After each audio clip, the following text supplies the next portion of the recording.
பரிசுத்த நாமத்துக்கு ஸ்தோத்திரம். நான் அம்பத்தூர்லேருந்து வரேன். என் பேர் பிரியா, என் பையன் பேர் ஜோஷ்வா. காலாண்டு பரீட்சையில் நல்ல மார்க் எடுத்தான். நல்லா தான் ஸ்கூல் போனான். ஒரு வாரம் கழிச்சு எனக்கு பயமாக இருக்குமா, நான் போக மாட்டேன்னு சொன்னான். சரி, பிள்ளைக்கு பயமாக இருக்குன்னு நானும் விட்டுட்டு இருந்தேன். அவன் கிட்டத்தட்ட டிசம்பர் மாதம் வரைக்கும் அவன் ஸ்கூலுக்கு போகவே இல்லை. எவ்வளவோ அடித்தேன், சூடெல்லாம் கூட வச்சேன், ஆனால் அவன் ஸ்கூலுக்கு போகவே இல்லை. அப்புறம் டிசம்பர் மாதம் இங்கே வந்து ஐயா கிட்ட ப்ரேயர் பண்ணேன். அவனோட பயத்தின் ஆவியை எடுத்து போடுவார் கர்த்தர்னு சொன்னார். அவனாகவே நான் ஸ்கூலுக்கு போகிறேம்மா அப்படின்னு சொல்லி இப்போ அவன் அரசாங்க பள்ளியில் படிக்கிறான். நல்லபடியாக இப்போ ஸ்கூலுக்கு போகிறான், தைரியமாகவும் இருக்கான். அவன் எந்த பிரச்சனையும் இல்லாமல் நல்லா இருக்கான். நான் சாட்சி சொல்கிறேன்னு நினச்சிட்டேன். ஹல்லேலூயா. என் பேர் சித்ரா, நான் சென்னையிலேருந்து வரேன். நாங்கள் வந்து ஒரு பழைய வீட்டில் இருந்தோம். ஒரு 40 வருஷத்துக்கு முன்னாடி கட்டின வீடு, ரொம்ப இடிஞ்சு போன வீடு. 2023 வந்து கிறிஸ்மஸ் செலிப்ரேஷன் நடந்துச்சு. கேலண்டர் கொடுத்தாங்க.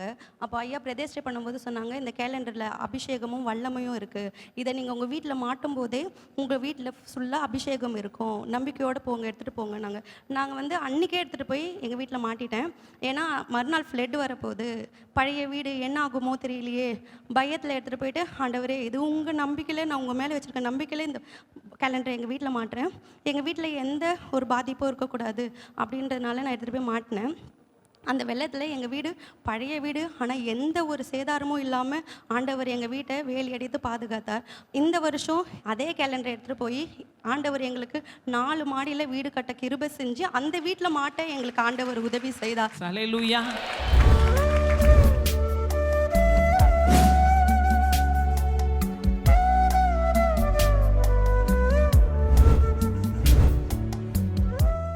கிறிஸ்துவுக்குள் மிகவும் பிரியமான எனதருமை சகோதர சகோதரிகளே, நம்மை சிருஷ்டித்தவரும் நம்மை உண்டாக்கினவரும் நம்மை ஒருபோதும் மறந்து போகாதவருமாகிய இயேசு கிறிஸ்து விலையற்ற நாமத்தினால உங்கள் எல்லாரையும் வாழ்த்தி ஆசீர்வதிக்கிறேன். ஹல்லேலூயா. எல்லாரும் சந்தோஷமாக இருக்கீங்களா? என் வேதம் சொல்லுகிறது, வருத்தப்பட்டு பாரம் சுமக்கிற தேவனுடைய பிள்ளைகளே, நீங்கள் எல்லாரும் என்னண்டையிலே வாருங்கள், நான் உங்களுக்கு இளைப்பாறுதல் தருவேன். தேவனுடைய பாதப்படியிலே நாம் வந்திருக்கிறோம், நேசருடைய திருப்பாதத்தில் நம்ம வந்திருக்கிறோம். நம் எல்லாருக்கும் கர்த்தர் இன்றைக்கு இளைப்பாறுதலை கொடுத்து மன நிம்மதியை கொடுத்து உங்களை ஆசீர்வதித்து அனுப்புகிற நாள். அன்றைக்கு பார்த்தீங்கன்னா ஜோனத்தான் இறங்கி வீட்டிலேருந்து வெளியே வரும்பொழுது ஒரு பெரிய சேனை அவனுக்கு விரோதமாக எழும்பி நிற்கிறது. பருத்த சேனை, ஒரு யுத்த சேனை வந்து நிற்கிறது. அப்போ இவங்க கூட பார்த்தீங்கன்னா இவனுடைய ஆயுததாரி 2 பேர் தான் நிற்கிறாங்க. ஆனால் அங்கே பெரிய சேனை இருக்கிறது, ஆனால் இங்கே 2 பேர் தான் இருக்கிறாங்க. அப்போ தான் அந்த ஆயுததாரி பயப்படுறான், என்ன பண்ண போகிறான், சுற்றியாச்சு எல்லாரும். அப்போ தான் அவன் சொன்னான், நம்ம ஜெபிச்சு ஒரு அடி எடுத்து வைப்போம், நம் கர்த்தர் நமக்காக ஏதாகிலும் ஒன்று செய்வார். ஹல்லேலூயா. பயப்பட வேண்டாம், அவருக்கு தெரியாமல வந்து நிற்பானுங்க. கண்டிப்பாக ஏதாகிலும் ஒன்று கர்த்தர் செய்வார். ஆண்டவர் ஏதாகிலும் ஒன்றை செய்யவில்லை, எல்லாவற்றையும் செய்து அந்த விரோதிகளை முறியடித்து ஒரு வெற்றியை கொடுத்ததை நாம் வேதத்திலே வாசித்திருக்கிறோம். இன்றைக்கும் நம் தேவன் நமக்காக ஏதாகிலும் ஒன்று செய்வார். ஹல்லேலூயா. ஆமாம், இன்றைக்கி நிச்சயமாக ஒரு விசேஷித்த அற்புதத்தை பெற்றுக்கொள்ள போகிறீர்கள். வந்தவுடனே நிறைய பேருக்கு இந்த தலைப்பை பார்த்த உடனே நிறைய பேருக்கு ஆறுதல் கிடைச்சிருக்கேன்னு நான் நினைக்கிறேன். ஆமென். என்ன இன்னைக்கு தலைப்பு, நீ போ, உன் பிள்ளை பிழைத்திருப்பான். பிள்ளை இங்கே வரலைன்னாலும் பிள்ளைக்காக நீ வந்திருக்கலாம், ஆனால் அந்த பிள்ளைக்காக தான் நீ வந்திருக்கிற. அதுக்கு சம்பந்தப்பட்ட காரணமாக இருக்கிற பிள்ளை வராமல் இருக்கலாம், ஆனால் பிள்ளைக்காக நீ வந்திருக்கிற. அதனால் ஆண்டவர் சொல்கிறாரு, நீ போ, உன் பிள்ளை பிழைத்திருப்பான். ஹல்லேலூயா. ஒரு அழகான மங்கள வார்த்தை. யோவான் எழுதின சுவிசேஷம் 4ஆம் அதிகாரம் 50வது வசனம் இப்படியாய் சொல்லுகிறது. எடுத்து வாசிப்போமா? இயேசு அவனை நோக்கி, நீ போகலாம், உன் குமாரன் பிழைத்திருக்கிறான் என்றார். உன் குமாரன் பிழைத்திருக்கிறான் என்றார். அந்த மனுஷன் இயேசு சொன்ன வார்த்தையை நம்பி போனான். இயேசு சொன்ன வார்த்தையை நம்பி போனான். 51வது வசனம். அவன் போகையில் அவனுடைய ஊழியக்காரர் அவனுக்கு எதிர்கொண்டு வந்து உம்முடைய குமாரன் பிழைத்திருக்கிறான் என்று அவனுக்கு அறிவித்தார்கள். எல்லாரும் ஒரு நிமிஷம் என்ன பாருங்க. இப்போ நீங்கள் ஆண்டவரை தேடி வந்திருக்கிறீங்க, மனுஷனை தேடி வரல. நிறைய பிரச்சனைகளோடு வந்திருக்கிறீங்க, நிறைய தேவைகளோடு வந்திருக்கிறீங்க. ஆண்டவர் ஏதாயிலும் ஒன்று செய்வார்னு நம்பி வந்திருக்கிறீங்க. நீங்கள் நம்பி வந்த இயேசுவை 2000 வருஷத்துக்கு முன்னால் ஒரு ராஜாவின் மனுஷன் தேடி வந்தான். அவன் ஒரு பெரிய ராஜ குடும்பத்தில் பிறந்தவன், ராஜ மேன்மை உள்ளவன்.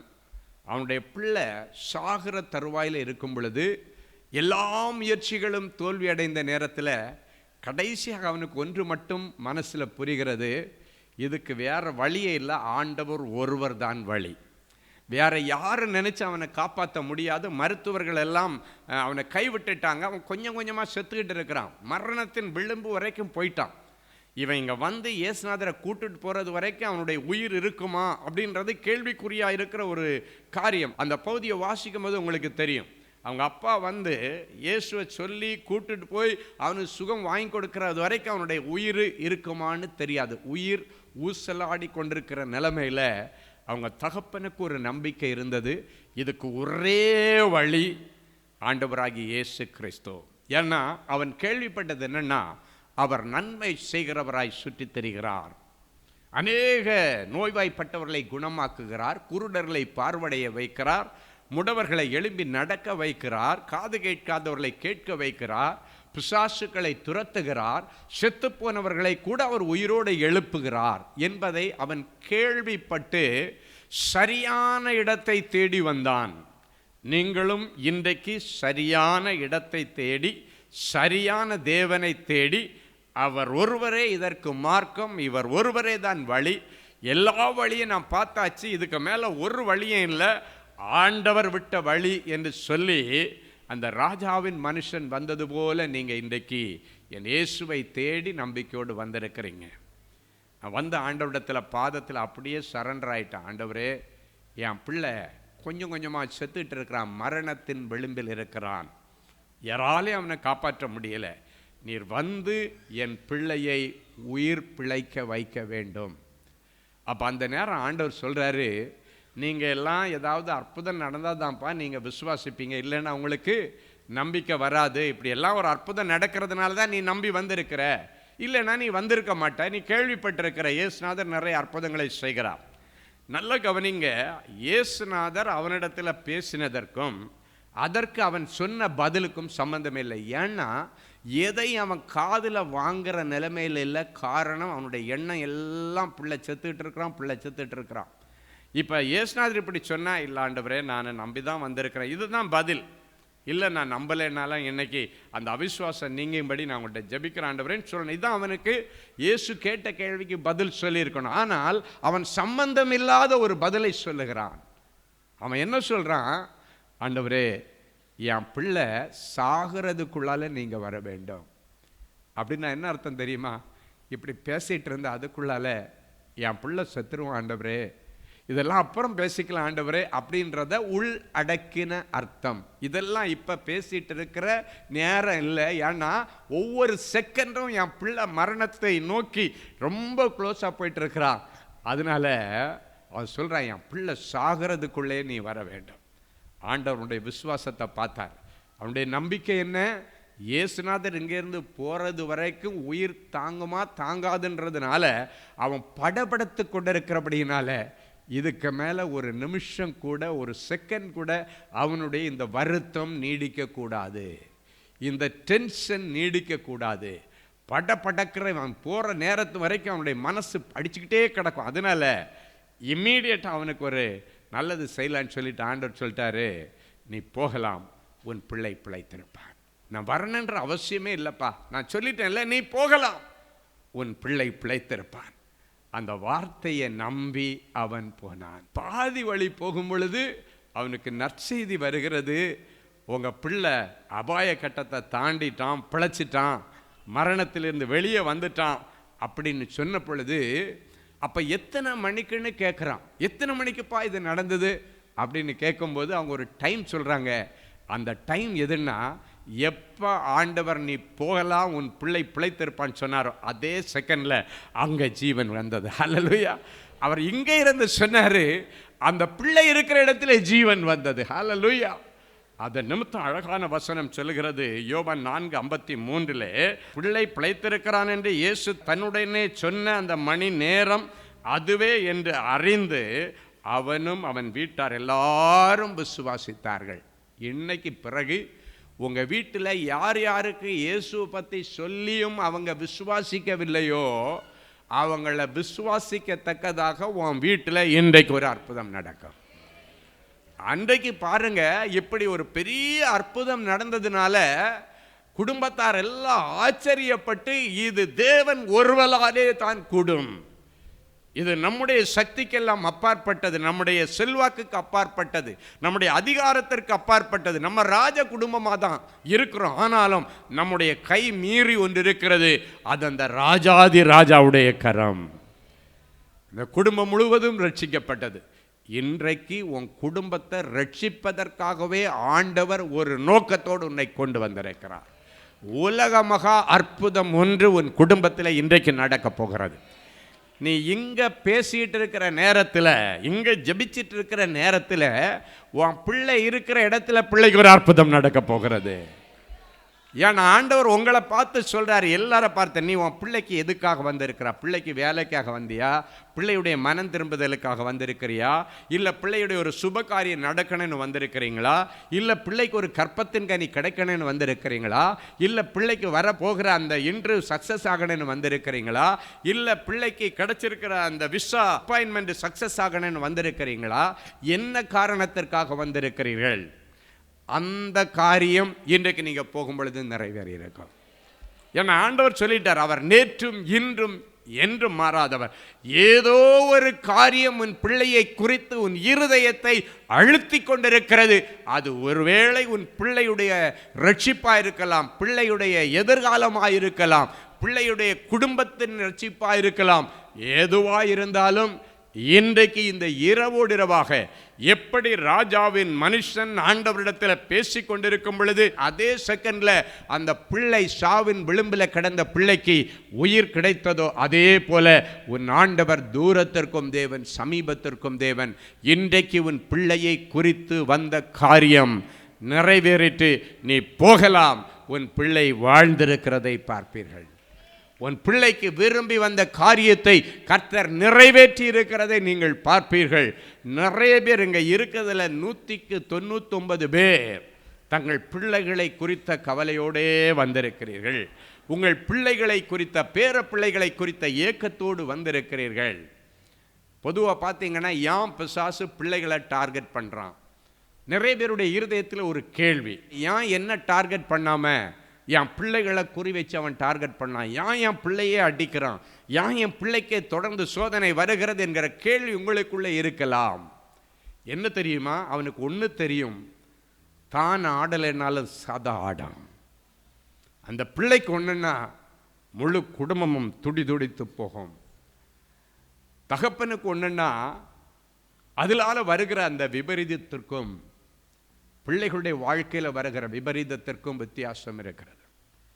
இப்போ ஒரு தகப்பனுக்கு வேலை போச்சு, இல்லைன்னா அவருக்கு ஏதோ ஒரு உடம்பு முடியாமல் விழுந்துட்டார் அப்படின்னா கூட எல்லாருக்கும் துக்கம் இருக்கும். ஆனால் அதை விட வாழ வேண்டிய வயதில் இருக்கிற பிள்ளைகளுக்கு ஒரு சோதனைன்னா முழு குடும்பமும் உட்கார்ந்து அழுவார்கள்.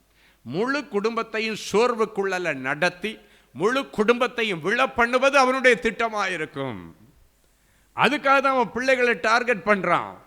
ஆனால் அதுக்காக தேவ ஜனமே நீங்கள் சோர்ந்து போகக்கூடாது.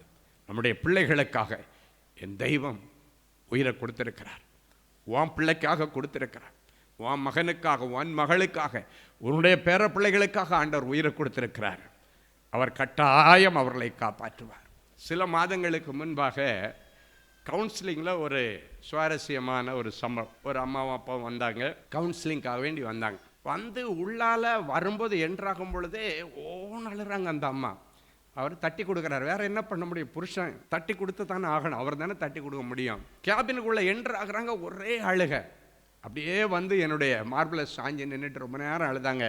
நான் கொஞ்சம் தட்டி கொடுத்துட்டு, சரிம்மா என்ன இருந்தாலும் ஆண்டவர் மாற்றுவார், நீங்கள் அடைக்கல பட்டணத்துக்கு வந்திருக்கிறீங்க, கர்த்தரிடத்தில் அடைக்கலமாய் வந்து விழுந்திருக்கிற உங்களுக்கு நீங்கள் எந்த காரியத்தை எதிர்பார்த்து வந்தாலும் ஆண்டவராலே நிறைவான வாழ்வு அப்படின்னு சொல்லிட்டு கொஞ்சம் சமாதானப்படுத்திட்டு உட்கார வச்சுட்டு அவங்களுக்கு தண்ணி எல்லாம் கொடுத்துட்டு அப்புறமா அவங்க பேச ஆரம்பிக்கிறாங்க. அவங்களால பேச முடியலை.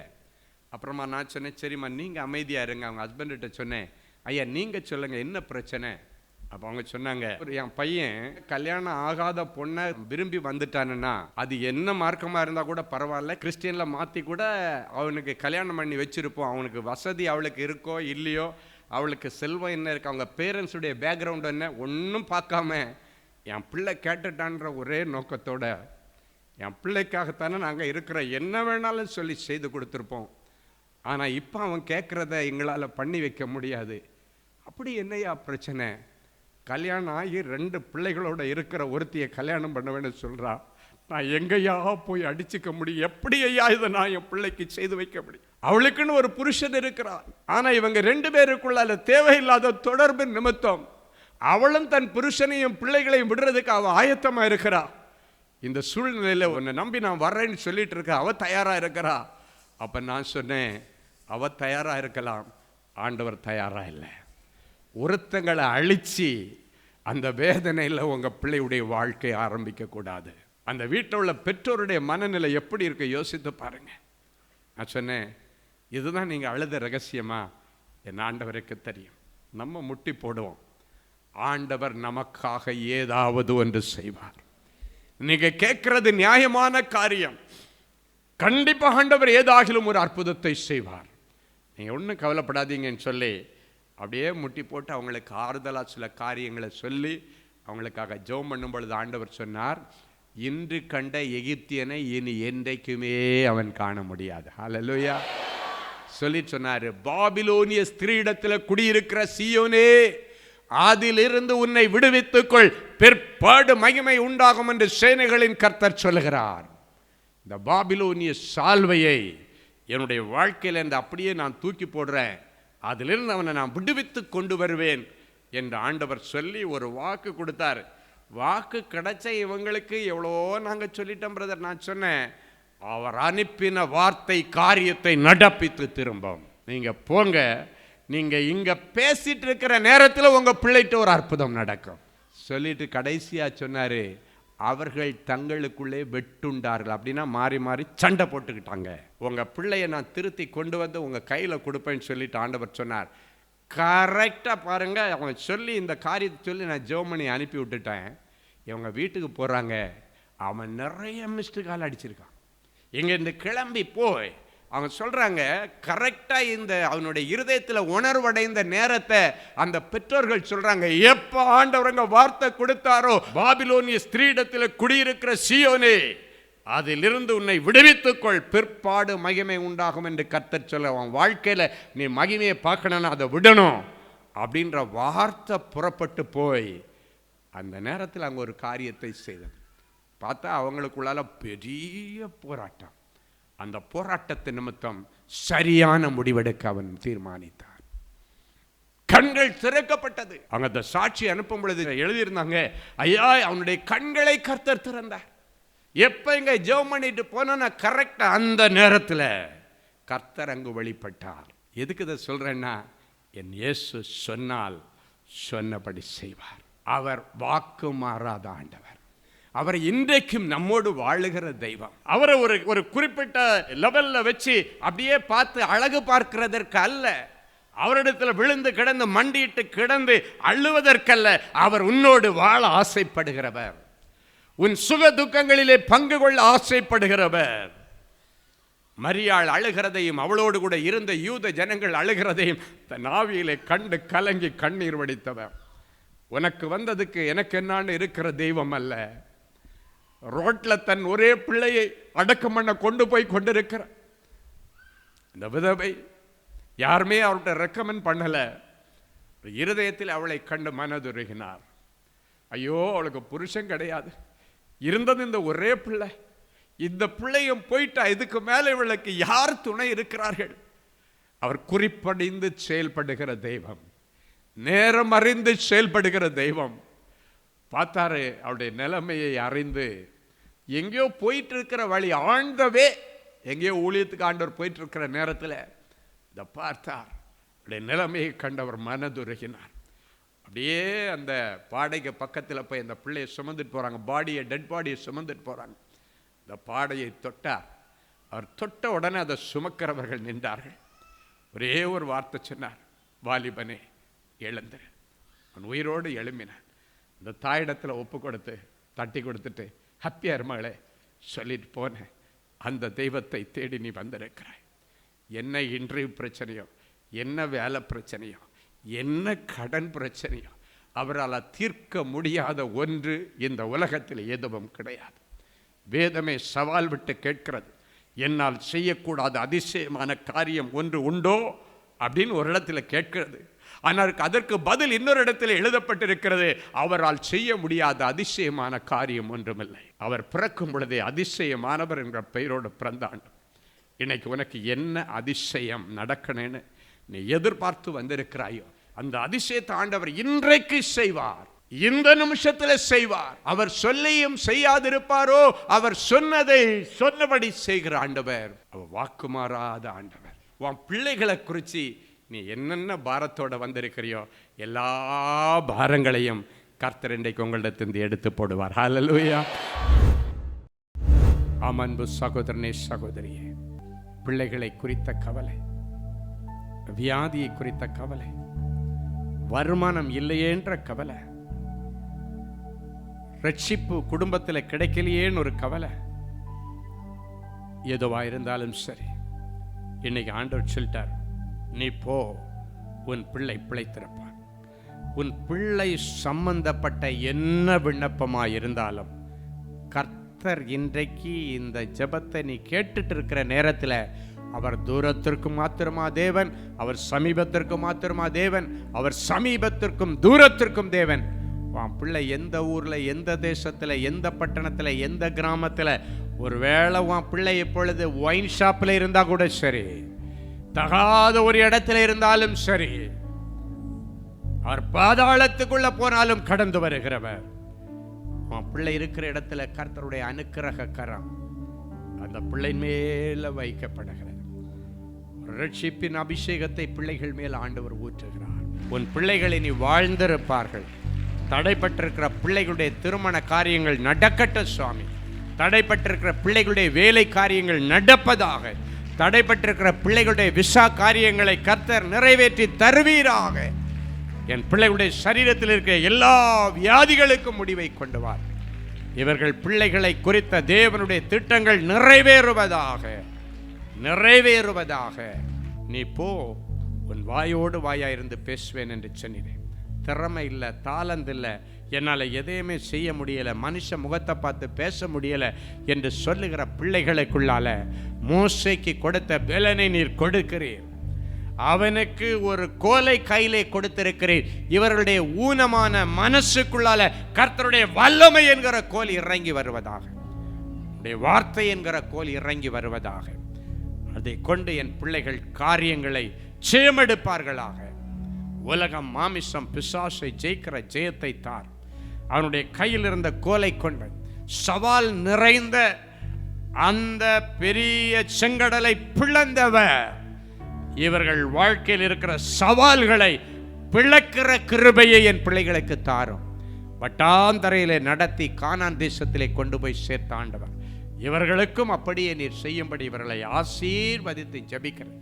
எல்லா தடைகளை உடைக்கிறேன். என் பிள்ளைகளுடைய நாவோடு நாவாக நீர் பேசும், நீர் இருந்து பேசும். யாரெல்லாம் என் பிள்ளைகளை அசட்டை பண்ணினார்களோ அவர்கள் முன்னிலையில் என் பிள்ளைகள் பெருமைப்படத்தக்கதா, எனக்கா இத்தனை கிருபை, எனக்கா இவ்வளவு வல்லமை, எனக்கா இவ்வளவு வரம், நான் இதுக்கு என்ன தவம் செய்தேன் என்று இவர்கள் ஆராய்ந்து பார்க்கத்தக்கதாக கர்த்தர் அற்புதங்களை செய்யும். இயேசுவின் மூலம் பிதாவே, ஆமென். Genesis Creations Media Academy நடத்தும் Summer Break Skill Make பள்ளி பயிலும் மாணவ மாணவியருக்கு ஒரு அரிய வாய்ப்பு. இந்த வருடம் கோடை விடுமுறையை முன்னிட்டு எங்களது Genesis Creations Media Academy மூலம் குறைந்த கட்டணத்தில் 7 தினங்களில் போட்டோகிராஃபி, வீடியோகிராஃபி,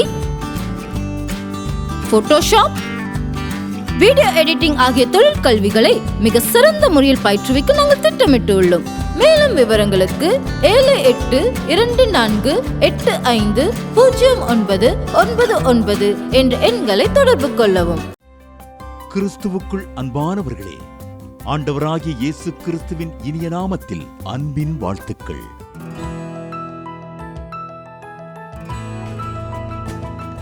எங்களுடைய மார்வெல் திருமண தகவல் மையத்தை ஆன்லைன் சேவை மூலம் உங்களுக்கு அறிமுகப்படுத்துவதில் நாங்கள் மிகுந்த மகிழ்ச்சி அடைகிறோம். எங்களது மார்வெல் திருமண மையம் கிறிஸ்தவ குடும்பத்தில் திருமணத்திற்கு ஆயத்தமாயிருப்பவர்கள் தங்களுக்கு ஏற்ற வாழ்க்கை துணையை தேர்ந்தெடுக்க சிறந்த திருமண சேவை மையமாக இருக்கிறது. மேலும் மார்வெல் திருமண தகவல் மையத்தில் நீங்கள் பதிவு செய்வதற்கு எங்களது இணையதள முகவரி www.marvelmatrimony.com மற்றும் அலைபேசி எண் 7824855999 என்ற எண்ணிற்கு தொடர்பு கொள்ளலாம். சென்னை, நாகர்கோவில் மற்றும் மும்பை நகரில் உள்ளவர்கள் பதிவு செய்ய விரும்பினால் கீழ்க்கண்ட விலாசங்களில் உள்ள எங்களது அலுவலகங்களோடு தொடர்பு கொள்ளலாம். Email info@marvelmatrimony.com. ஆண்டவர் தாமே உங்களை அளவில்லாமல் ஆசீர்வதிப்பாராக. அன்பு தேவனுடைய பிள்ளைகளே, இந்நிகழ்ச்சியின் மூலம் நீங்கள் பெற்றுக்கொண்ட ஆசீர்வாதங்களையும் உங்கள் ஜெப விண்ணப்பங்களையும் அனுப்ப வேண்டிய முகவரி தேவனின் அன்பு ஊழியங்கள், எண் 340B பார் 1A 3B1 Vinayak avenue, OMR road, Okkiyam, Thoraipakkam, Chennai 600097. இது இந்தியன் ஆயில் பெட்ரோல் பங்க் எதிரில் அமைந்துள்ளது மற்றும் காக்னிசன்ட் டெக்னாலஜி சொல்யூஷன்ஸ் அருகிலும் அமைந்துள்ளது. மின்னஞ்சல் prayer@godsloveministries.co.in. எங்களது இணையதளம் www.godsloveministries.co.in. மேலும் 24 மணி நேர ஜெப உதவிக்கு 04454547999 மற்றும் 9941950999 என்ற எண்களுக்கு தொடர்பு கொள்ளுங்கள். கர்த்தர் தாமே உங்களை ஆசீர்வதிப்பாராக.